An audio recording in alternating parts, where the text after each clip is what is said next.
खबर अब्बास अंसारी से जुड़ी है। ईडी की कस्टडी रिमांड आज खत्म हो रही है। ईडी ने मुख्तार अंसारी के खिलाफ दर्ज मनी लॉन्ड्रिंग केस में अब्बास को गिरफ्तार किया था। अब्बास 5 नवंबर से ईडी की कस्टडी में है, मगर अब ईडी अब्बास की और कस्टडी नहीं मांगती है तो अब्बास की तरफ से जमानत की अर्जी दाखिल की जा सकती है। तो आज अब्बास को लेकर के कोई ना कोई अपडेट आनी है। देखना यह होगा कि ईडी ने जो रिमांड मांगी है, क्या उससे मिले जवाब सवाल जवाब से संतुष्ट है, आगे की रिमांड नहीं मांगती है ईडी, ये देखना होगा, या फिर जमानत अर्जी दाखिल की जाएगी अब्बास की ओर से। मनी लॉन्ड्रिंग केस में कई सारे तथ्य खुल करके सामने आए थे। ईडी को बहुत सारे सवालों के जवाब नहीं मिले थे और ईडी अपने रिमांड में लेकर के लगातार सुबह विधायक अब्बास अंसारी से जवाब तलब कर रही थी, जिसमें आज का दिन अहम होगा। ईडी और आगे रिमांड मांगती है या फिर आज जमानत अर्जी दाखिल की जाएगी। चलिए सीधा रुख करते हैं हमारे सहयोगी मोहम्मद मोइन का, उनके पास ज्यादा जानकारी है। और मोइन, आज के दिन किस तरीके की इंटरनल अपडेट आ रही है, अंदर खाने से क्या जानकारी आ रही है? ईडी को और रिमांड चाहिए होगी या फिर जमानत अर्जी दाखिल कर सकेंगे अब्बास? देखिए, बाहुबली मुख्तार अंसारी के विधायक बेटे अब्बास अंसारी की ईडी की कस्टडी रिमांड आज खत्म हो रही है। ईडी ने 4 नवंबर को अब्बास अंसारी को गिरफ्तार किया था और 5 नवंबर से वो अब्बास अंसारी ईडी की कस्टडी रिमांड में है।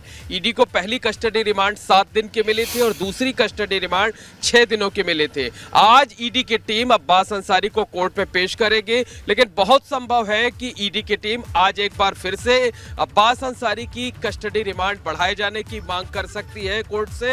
अब देखना यह होगा कि कोर्ट ईडी की इस मांग को मंजूर करती है कि नहीं, और उसमें सबसे अहम यह होगा कि ईडी की तरफ से क्या कुछ तथ्य दिए जाते हैं, क्या कुछ आधार दिया जाता है। अदालत को यह बताना होगा कि ईडी क्यों अब्बास अंसारी की कस्टडी रिमांड और चाहती है, और अगर ईडी कस्टडी रिमांड नहीं मांगती है या ईडी की तरफ से ईडी की जो मांग होगी अगर कोर्ट उसे मंजूर नहीं करती है तो निश्चित तौर पर अब्बास अंसारी की तरफ से जमानत की अर्जी दाखिल की जाएगी। तो देखना यह होगा कि अगर अब्बास अंसारी की तरफ से जमानत की अर्जी दाखिल की जाती है तो अब्बास अंसारी को बेल मिलती है या फिर उसे जेल जाना पड़ेगा। लेकिन जो कानून के जानकार हैं उनका ये कहना है कि जिस तरीके के संगीन आरोप हैं अब्बास अंसारी के ऊपर, उसमें तुरंत जमानत मिलना बहुत मुश्किल है। अगर ईडी की कस्टडी रिमांड नहीं बढ़ती है तो अब्बास अंसारी को निश्चित तौर पर जेल जाना पड़ेगा। तो अब्बास अंसारी प्रयागराज में ईडी के इसी दफ्तर में रखा गया है।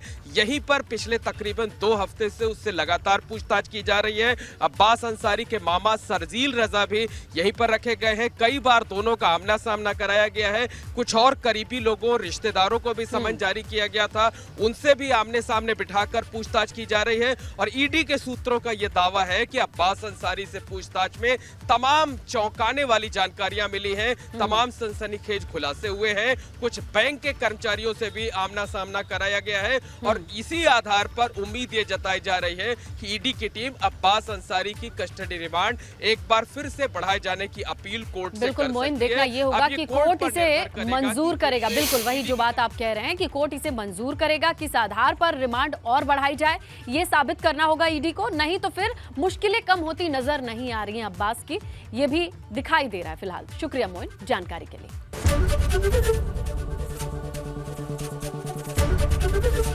एबीपी गंगा, खबर आपकी, जुबान आपकी।